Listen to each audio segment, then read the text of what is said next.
আসসালামু আলাইকুম দর্শক, আমরা আজকে আলোচনা করব বাংলাদেশের বর্তমান পরিস্থিতি নিয়ে। কোনো আলেম গেলেন বিএনপিতে, আবার কেউ গেলেন জামাতে।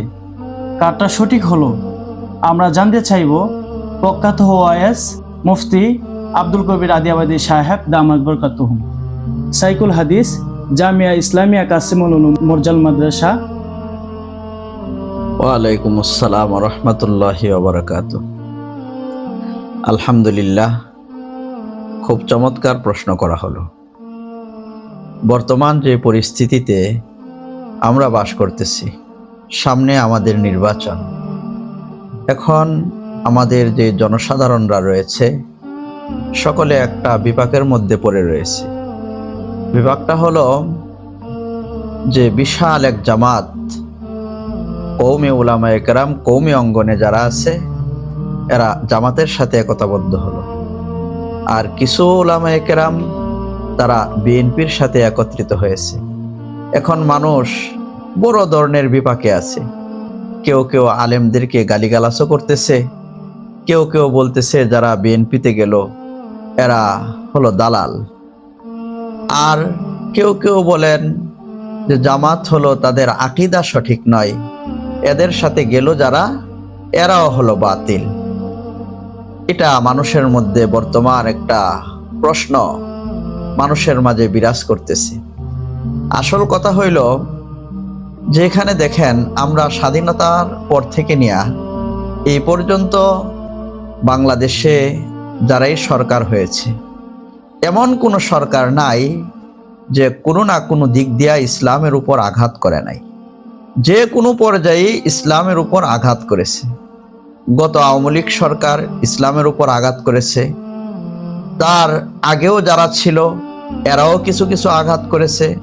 এখন কথা হইল প্রত্যেকটা দলের মধ্যে যদি উলামায়ে কেরাম না থাকে তাহলে তাদের এই ইসলাম বিরোধী কার্যকলাপ থেকে তাদেরকে কে বিরত রাখবে? এজন্যে যারা বিএনপিতে গেল, ঠিক আছে, যদি সরকার গঠন করে বিএনপি তাহলে এদের সাথে এক জামাত আছে যারা ইসলাম বিরোধী কোনো কার্যকলাপ হলে এরা মানুষদেরকে নিষেধ করবে, প্রতিরোধ করবে। আর যদি বিএনপির থেকে একেবারে বিচ্ছিন্ন থাকে তাহলে তো এটা তাদেরকে প্রতিরোধ করা এটা সম্ভব হবে না। আর যদি জামাত সরকার গঠন করে তাহলে তো এদের সাথেও হক্কানি একদল উলামায়ে কেরাম আছেন। এই হক্কানি একদল উলামায়ে কেরাম এরাও যদি কোনো ধরনের সমস্যায় পড়ে যায়, বেঠিক লাইনে চলে যায়, তাহলে এদেরকেও ধরতে পারবে। এজন্য উভয় পক্ষে যাওয়া এটা সম্পূর্ণ সঠিক রয়েছে। অনেককে শোনা যায় এখন হলো শীতের মৌসুম, যে গালিগালাজ করে যে বিএনপির সাথে যারা গেল এরা দালাল, এদের সাথে আমরা নাই। আসলে জনসাধারণকে এই ধরনের পেছের মধ্যে ফালানো এটা উলামায়ে কেরামদের জন্য উচিত নয়। আমাদের আকাবির আসলাফ যারা আছেন অবশ্যই এরা পরামর্শ কইরা তার সাথে গিয়েছে। আমি বিএনপিদেরকে একটা কথা বলবো, আপনারা যদি সরকার গঠন করেন তাহলে আপনারা সামনে সরকারে আসবেন, বিষয়টা এমনটা না। আপনারা আরো অতীতে সরকার গঠন করেছিলেন, আমরা শুনতে পারলাম এবং আমরা জানলাম যে আপনাদের আমলেও প্রচুর পরিমাণ দুর্নীতি হয়েছে। বিএনপির আমলে দুর্নীতিতে চ্যাম্পিয়ন হয়েছিল বাংলাদেশ, এটা আমরা জানতে পেরেছিলাম। কিন্তু এখন কথা হইল সামনে যাতে বাংলাদেশে এমন ধরনের কলঙ্কময় অধ্যায় আর না আসে, এজন্য আমি বিএনপির নেতৃত্ব স্থানীয় যারা আছে সেদিকে লক্ষ্য করে আমরা সরকার গঠন করব এবং আমরা দেশ পরিচালিত করব দেশের কল্যাণে, জনগণের কল্যাণে। আপনি যদি এই নিয়তটা নিয়ে সরকার গঠন করেন তাহলে দেশ সুন্দর চলবে। আর কিছু কিছু লোক যদি এমন নিয়তে সরকার গঠন করে যে আমরা এটা দিয়ে ব্যবসা করব, আমরা জনগণ থেকে মেরে খাইব, তাহলে তো বিএনপি আর আওয়ামী লীগের মধ্যে কোনো পার্থক্য রইল না। এজন্য বিএনপির যারা আছে সকলকে উদাত্ত আহ্বান জানাবো, কোনো ধরনের দুর্নীতি, কোনো ধরনের ঝামেলার সাথে যাতে আমরা সম্পৃক্ত না হই।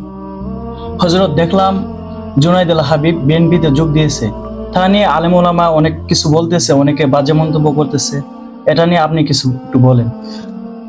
আল্লামা জুনায়েদ আল হাবিব দামাত বরকাতুহুম উনি অত্যন্ত বিজ্ঞ আলেমে দ্বীন এবং উনি এদেশের যিনি মুরব্বী ছিলেন হাফিজি হুজুর রহমতুল্লাহ আলাই এর সোহবত প্রাপ্ত। উনি বিএনপিতে যোগ দিয়েছে, উনি জমিয়তের লোক। শুধু উনি না, আরো বিশাল একটা জামাত যারা বিশেষ করে দেওবন্দে লেখাপড়া করেছে, জমিয়ত, এরা অনেক পুরানো দল। এই জমিয়ত বিএনপির সাথে যোগ দিয়েছে। আর বিশেষ করে জুনায়েদ আল হাবিব, উনি সরাইল থেকে দাঁড়াবে। তো ওই এলাকায় যারা কাজ করতেছে, আমি বলবো যে উনির পিছনে আপনারা মেহনত করবেন, উনিকে জয়যুক্ত করবেন। উনি যদি ওই থানার থেকে যায় তাহলে কওমি উলামায়ে কেরামের একটা শক্তি হবে। বিশেষ করে কওমি ঘরানার যারা আছে, আপনারা কেউ আমাদের কওমি উলামায়ে কেরামের ব্যাপারে কেউ কোনো মুখ খুলবেন না। লেখাপড়া নাই, ছোটখাটো আলেম জনসভার মাঝে উঠে, একটু সুর আছে, মানুষ তাদেরকে নেয়, ওইখানে উঠা এই দালাল ওই দালাল, এগুলো ভাই বলার কি দরকার? এরা মুরব্বী, অবশ্যই এরা একটা পরামর্শ করে তারপর এরা সামনে আগিয়েছে।